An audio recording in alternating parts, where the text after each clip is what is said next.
नमस्कार दोस्तों, आपका स्वागत है। दोस्तों, आज हम करेंगे स्पीडी की वस्तुनिष्ठ सामान्य विज्ञान रिवाइज योरसेल्फ सेट नंबर 181। तो चलिए दोस्तों फिर शुरू करते हैं। पहला प्रश्न, एलपीजी का मुख्य घटक क्या है? दोस्तों, एलपीजी का मुख्य घटक है ब्यूटेन। अगला प्रश्न, प्रश्न नंबर 2, घासों से संबंधित विज्ञान की शाखा क्या कहलाती है?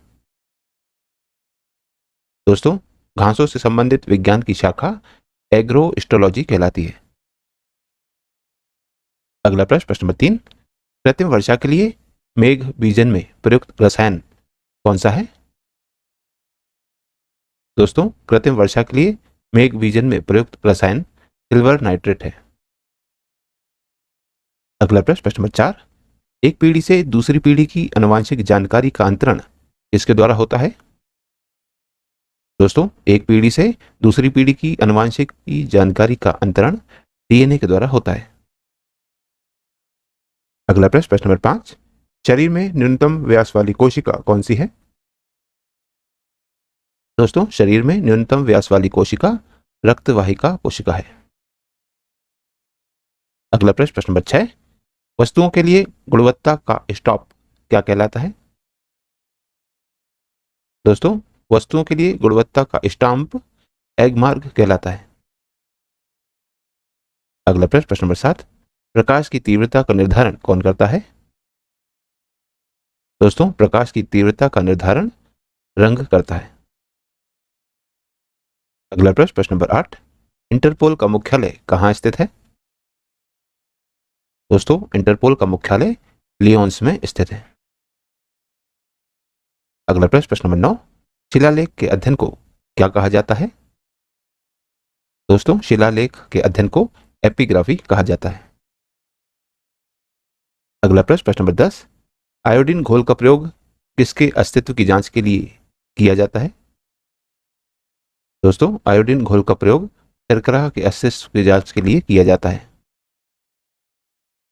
अगला प्रश्न, प्रश्न नंबर 11, नाभिकीय ऊर्जा पैदा करने के लिए प्रयुक्त केरल तटों पर मोनोजाइट बालू में क्या पाया जाता है? दोस्तों, नाभिकीय ऊर्जा पैदा करने के लिए प्रयुक्त केरल तटों पर मोनोजाइट बालू में थोरियम पाया जाता है। अगला प्रश्न, प्रश्न नंबर 12, विज्ञान की वह शाखा जिसके अंतर्गत शारीरिक सौंदर्य एवं शक्तिवर्धक व्यायामों की विधियों संबंधी ज्ञान का अध्ययन किया जाता है, क्या कहलाती है? दोस्तों, विज्ञान की वह शाखा जिसके अंतर्गत शारीरिक सौंदर्य एवं शक्तिवर्धक व्यायामों की विधियों संबंधी ज्ञान का अध्ययन किया जाता है, कैलीस्थेनिक्स कहलाती है। अगला प्रश्न, प्रश्न नंबर 13, ध्वनि सिग्नल को धारा सिग्नल में कौन रूपांतरित करता है? दोस्तों, ध्वनि सिग्नल को धारा सिग्नल में माइक्रोफोन रूपांतरित करता है। अगला प्रश्न, प्रश्न नंबर 14, किसी पृष्ठ का एल्विडो क्या होता है? दोस्तों, किसी पृष्ठ के परावर्तित विकिरण को का एल्विडो कहते हैं। अगला प्रश्न, प्रश्न नंबर 15, पेयजल में कुल कठोरता की अधिकतम अनुमत सांद्रता कितनी होती है? दोस्तों, पेयजल में कुल कठोरता की अधिकतम अनुमानतः सांद्रता 200 होती है। अगला प्रश्न, प्रश्न नंबर 16, भोजन में ऑक्सीकरण द्वारा मानव शरीर में ऊर्जा मोचन की प्रक्रिया क्या कहलाती है? दोस्तों, भोजन में ऑक्सीकरण द्वारा मानव शरीर में ऊर्जा मोचन की प्रक्रिया श्वसन कहलाती है। अगला प्रश्न, प्रश्न नंबर 17, विज्ञान की वह शाखा जिसके अंतर्गत गुण लेखन या बीज लेखन संबंधी ज्ञान का अध्ययन होता है, क्या कहलाती है? दोस्तों, विज्ञान की वह शाखा जिसके अंतर्गत गुण लेखन या बीज लेखन संबंधी ज्ञान का अध्ययन होता है, क्रिप्टोग्राफी कहलाती है।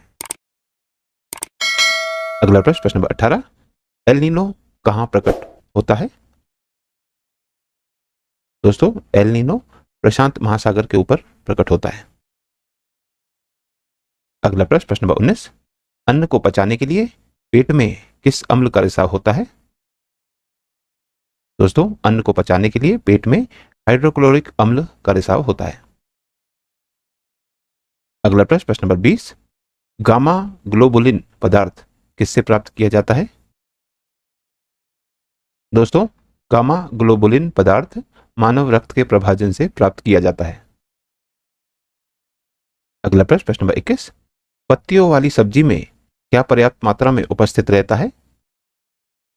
दोस्तों, पत्तियों वाली सब्जी में लोहा पर्याप्त मात्रा में उपस्थित रहता है।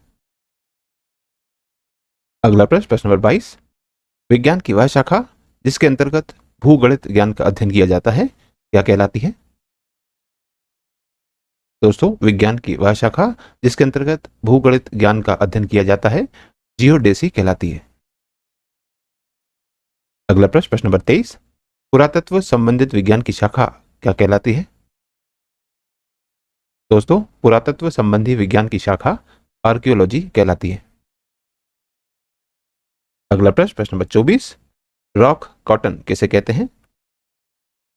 दोस्तों, रॉक कॉटन एस्बेस्टस को कहते हैं। अगला प्रश्न, प्रश्न नंबर 25, सड़े हुए अंडे जैसी गंध वाली गैस कौन सी है? दोस्तों, सड़े हुए अंडे जैसी गंध वाली गैस हाइड्रोजन सल्फाइड है। अगला प्रश्न, प्रश्न नंबर 26, विज्ञान की वह शाखा जिसके अंतर्गत वायुयान संबंधी तथ्यों का अध्ययन किया जाता है क्या कहलाती है? दोस्तों, विज्ञान की वह शाखा जिसके अंतर्गत वायुयान संबंधी तथ्यों का अध्ययन किया जाता है एरोनॉटिक्स कहलाती है। अगला प्रश्न, प्रश्न नंबर 27, पेक्टेन किसमें पाया जाता है? दोस्तों, पेक्टेन पक्षी में पाया जाता है। अगला प्रश्न, प्रश्न नंबर 28, सिल्वर नाइट्रेट के साथ अपनी अभिक्रिया में किस अम्लीय गुणधर्म को दर्शाता है? दोस्तों, सिल्वर नाइट्रेट के साथ अपनी अभिक्रिया में C2H2 अम्लीय गुणधर्म को दर्शाता है। अगला प्रश्न, प्रश्न नंबर 29, कोण को किसमें मापा जाता है? दोस्तों, कोण को रेडियन में मापा जाता है। अगला प्रश्न, प्रश्न नंबर 30, विज्ञान की वह शाखा जिसके अंतर्गत मोलास्का विज्ञान का अध्ययन किया जाता है क्या कहलाती है? दोस्तों, विज्ञान की वह शाखा जिसके अंतर्गत मोलास्का विज्ञान का अध्ययन किया जाता है कॉन्कोलॉजी कहलाती है। अगला प्रश्न, प्रश्न नंबर 31, पैथोलॉजी में किसका अध्ययन किया जाता है? दोस्तों, पैथोलॉजी में रोगों का अध्ययन किया जाता है। अगला प्रश्न, प्रश्न नंबर 32, एस्कॉर्बिक एसिड किस विटामिन का रासायनिक नाम है? दोस्तों, एस्कॉर्बिक एसिड विटामिन सी का रासायनिक नाम है। नंबर 182। तो चलिए दोस्तों फिर शुरू करते हैं। पहला प्रश्न, रजतीय पेंटों में मौजूद मुख्य घटक क्या है? दोस्तों, रजतीय पेंटों में मौजूद मुख्य घटक सफेद सीसा है। अगला प्रश्न, प्रश्न नंबर 2, भंवर मैदानों का विकास किसके द्वारा हुआ है? दोस्तों, भंवर मैदानों का विकास नदी के निक्षेपों द्वारा हुआ है। अगला प्रश्न, प्रश्न नंबर 3, वायु किस प्रक्रिया द्वारा गर्म होती है? दोस्तों, वायु संवहन की प्रक्रिया द्वारा गर्म होती है। अगला प्रश्न, प्रश्न नंबर 4, अम्ल वर्षा का बनने का मुख्य कारण कौन सा प्रदूषण है? दोस्तों, अम्ल वर्षा के बनने का मुख्य कारण वायु प्रदूषण है। अगला प्रश्न, प्रश्न नंबर 5, बिजली का फ्यूज तार किस मिश्र धातु का बना होता है? दोस्तों, बिजली का फ्यूज तार टिन तथा शीशा मिश्र धातु का बना होता है। अगला प्रश्न, प्रश्न नंबर 6, आहार का सबसे महत्वपूर्ण कार्य क्या प्राप्त करना है? दोस्तों, आहार का सबसे महत्वपूर्ण कार्य ऊर्जा को प्राप्त करना है। अगला प्रश्न, प्रश्न नंबर 7, विज्ञान की वह शाखा जिसके अंतर्गत जल संवर्धन का अध्ययन किया जाता है क्या कहलाती है? दोस्तों, विज्ञान की वह शाखा जिसके अंतर्गत जल संवर्धन का अध्ययन किया जाता है हाइड्रोपोनिक्स कहलाती है। अगला प्रश्न, प्रश्न नंबर 8, मॉन्ट्रियल प्रोटोकॉल किसकी क्षीणता पर नियंत्रण रखती है? दोस्तों, मॉन्ट्रियल प्रोटोकॉल ओजोन की क्षीणता पर नियंत्रण रखती है। अगला प्रश्न, प्रश्न नंबर 9, उड़ सकने वाला एकमात्र स्तनधारी कौन सा है? दोस्तों, उड़ सकने वाला एकमात्र स्तनधारी चमगादड़ है। अगला प्रश्न, प्रश्न नंबर 10, प्रकृति में पाए जाने वाला सबसे भारी तत्व कौन सा है? दोस्तों, प्रकृति में पाया जाने वाला सबसे भारी तत्व यूरेनियम है। अगला प्रश्न, प्रश्न नंबर 11, नींद का अध्ययन करने वाला विज्ञान क्या कहलाता है? दोस्तों, नींद का अध्ययन करने वाला विज्ञान हिप्नोलॉजी कहलाता है। अगला प्रश्न, प्रश्न नंबर 12, डोमेन नाम के अंतिम 3 अक्षर किसका वर्णन करता है? दोस्तों, डोमेन नाम के अंतिम 3 अक्षर संगठन का वर्णन करते हैं। अगला प्रश्न, प्रश्न नंबर 13, सूर्य के प्रभाव से चिकित्सा करने की प्रक्रिया क्या कहलाती है? दोस्तों, सूर्य के प्रभाव से चिकित्सा करने वाली प्रक्रिया हीलियोथेरेपी कहलाती है। अगला प्रश्न, प्रश्न नंबर 14, जब कोई गैस कम दाब वाले क्षेत्र में फैलती है तो उसके तापमान पर क्या प्रभाव पड़ता है? दोस्तों, जब कोई गैस कम दाब वाले क्षेत्र में फैलती है तो उसका तापमान कम हो जाता है। अगला प्रश्न, प्रश्न नंबर 15, जल का अधिकतम घनत्व किस तापमान पर होता है? दोस्तों, जल का अधिकतम घनत्व 4 डिग्री सेल्सियस के तापमान पर होता है। अगला प्रश्न, प्रश्न नंबर 16, किसी गैस को संपीड़ित करने पर उसका दाब तथा तापमान पर क्या प्रभाव पड़ता है? दोस्तों, किसी गैस को संपीड़ित करने पर उसका दाब तथा तापमान दोनों बढ़ता है। अगला प्रश्न, प्रश्न नंबर 17, सबसे सामान्य स्तनधारी कौन सा है? दोस्तों, सबसे सामान्य स्तनधारी मानव है। अगला प्रश्न, प्रश्न नंबर 18, विज्ञान की वह शाखा जिसके अंतर्गत चंद्रमा के मूल स्वरूप तथा उसकी गति के वर्णन का अध्ययन किया जाता है क्या कहलाती है? दोस्तों, विज्ञान की वह शाखा जिसके अंतर्गत चंद्रमा के मूल स्वरूप तथा उसकी गति के वर्णन का अध्ययन किया जाता है सेलेनोलॉजी कहलाती है। अगला प्रश्न, प्रश्न नंबर 19, किसी सरल लोलक की काल अवधि स्वतंत्र रूप से किस पर निर्भर रहती है? दोस्तों, किसी सरल लोलक की काल अवधि स्वतंत्र रूप से उसके द्रव्यमान पर निर्भर करती है। अगला प्रश्न, प्रश्न नंबर 20, डॉल्फिन किसके अंतर्गत आती है? दोस्तों, डॉल्फिन स्तनपायी के अंतर्गत आती है। अगला प्रश्न, प्रश्न नंबर 21, जब कोलाइडी विलयन से प्रकाश का प्रबल किरण पुंज गुजारा जाता है तो प्रकाश पर क्या प्रभाव पड़ता है? दोस्तों, जब कोलाइडी विलयन से प्रकाश का प्रबल किरण पुंज गुजारा जाए तो प्रकाश छितरा जाता है। अगला प्रश्न, प्रश्न नंबर 22, शब्दकोश संकलन तथा लिखने की कला को क्या कहते हैं? दोस्तों, शब्दकोश संकलन तथा शब्दकोश लिखने की कला को लेक्सिकोग्राफी कहते हैं। अगला प्रश्न, प्रश्न नंबर 23, जब साबुन के एक बुलबुले पर कुछ चार्ज रखा जाए तो उसकी त्रिज्या पर क्या प्रभाव पड़ता है? दोस्तों, जब साबुन के एक बुलबुले पर कुछ चार्ज रखा जाए तो उसकी त्रिज्या कम हो जाती है। अगला प्रश्न, प्रश्न नंबर 24, फाइलेरिया किसके संक्रमण से फैलता है? दोस्तों, फाइलेरिया मच्छर के संक्रमण से फैलता है। अगला प्रश्न, प्रश्न नंबर 25, विज्ञान की वह शाखा जिसके अंतर्गत रेशम के कीड़ों को पालने और उनसे रेशम के उत्पादन का अध्ययन किया जाता है क्या कहलाती है? दोस्तों, विज्ञान की वह शाखा जिसके अंतर्गत रेशम के कीड़ों को पालने और उनसे रेशम के उत्पादन का अध्ययन किया जाता है सेरीकल्चर कहलाती है।